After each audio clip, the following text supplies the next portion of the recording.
എന്റെ ഗൈസ് നമ്മുടെ നാട്ടിലുണ്ടല്ലോ ഗൈസ്, വാലിത്തരങ്ങൾക്കും ഫണ്ടുകൾക്കും യാതൊരു കുറവില്ല. പക്ഷെ എനിക്ക് എത്ര ആലോചിച്ചിട്ട് മനസ്സിലാകാത്ത നമ്മുടെ നാട്ടിലെ ബോയ്സ് എന്താണ് ഗൈസ് ഡെയിലി ഫണ്ണി വീഡിയോസ് ഒന്നും ചെയ്യാത്തത്. എല്ലാരും അഷ്കട്ടൊക്കെയാണോ രാജു ചേട്ടനാണെന്നുണ്ടെങ്കിൽ എല്ലാരും ആഴ്ചയിലും മാസത്തിലൊക്കെ ഒന്നും അതെനിക്ക് ഇഷ്ടപ്പെട്ടില്ല ഗൈസ്. ഞാൻ പുതിയ സെഗ്മെന്റ് ഇറക്കാൻ പോവാണ് ഗൈസ്. ഞാൻ ഒന്നും നോക്കിയില്ല, ഞാൻ ഇറക്കും. അത് ചോദിക്കുകയാണെങ്കിൽ ചോദിച്ചു ജസ്റ്റ് ഒരു എന്റർടൈൻമെന്റ് ആയിട്ട് മാത്രം എടുത്താൽ മതി. ഞാൻ പുതിയൊരു സെഗ്മെന്റ് ഇറക്കാൻ പോവാണ് ഗൈസ്. പേര് നിങ്ങളെ പല അടിപൊളി പേരാണ്, നിങ്ങൾ എന്നെ കുറ്റമൊന്നും പറഞ്ഞേക്കരുത്. മരവാളീസ്. ഞാനിപ്പം പറഞ്ഞ പേര് നിങ്ങൾ ഒരിക്കലും തെറ്റായിട്ട് എടുക്കരുത്. കാരണം മറ്റൊന്നും കൊണ്ടല്ല, നമ്മൾ കറക്റ്റ് ആയിട്ട് ഞാൻ പറഞ്ഞുതരാം. ഇതിനകത്ത് വരുന്ന ആൾക്കാർ മരവാളികൾ അങ്ങനത്തെ പരിപാടിയൊന്നുമല്ല. വാളിത്തരങ്ങൾ കാണിക്കണമെന്നുണ്ടെങ്കിൽ നമുക്ക് കേട്ടുകൊണ്ടാണ് നമ്മൾ റിയാക്ട് ചെയ്യും. വാളിത്തരം അല്ലാത്തതാണെന്ന് നമ്മൾ റിയാക്ട് ചെയ്യും. നമുക്ക് റിയാക്ട് ചെയ്യാൻ തോന്നുന്ന കണ്ടന്റുകളെല്ലാം നമ്മൾ റിയാക്ട് ചെയ്യും. നിങ്ങൾക്ക് അയച്ചു തരുന്നുണ്ടെങ്കിൽ എനിക്ക് വാട്സ്ആപ്പ് ഗ്രൂപ്പിൽ ലിങ്ക് താഴെ കൊടുത്തിട്ടുണ്ട്, ജയിക്കാം.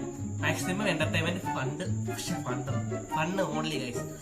ഇവരൊക്കെ തെറ്റൊക്കെ പറ്റും, ഞാനൊന്നും വെട്ടാനും കെട്ടാനൊന്നും ഇല്ല, എല്ലാം ഓൺ എയർ ആവട്ടെ. നമുക്ക് അത്രയേ ഉള്ളൂ, ഇനിയും വെട്ടും കെട്ടൊന്നുമില്ല. അപ്പൊ ഓക്കെ ഗൈസ്, അപ്പൊ സബ്സ്ക്രൈബ് ചെയ്യുക, ലൈക്ക് ചെയ്യുക, ഷെയർ ചെയ്യുക, എല്ലാം ചെയ്യണമെന്നുണ്ടെങ്കിൽ നമുക്ക് ഭയങ്കര സന്തോഷമാകും.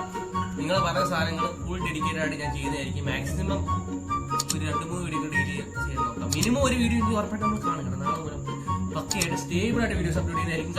Stay tuned. വീഡിയോസ് ട്രെയിൻ വരുന്നുണ്ട്, ചൂടത്തിരുന്ന് അടിക്കുന്നത്.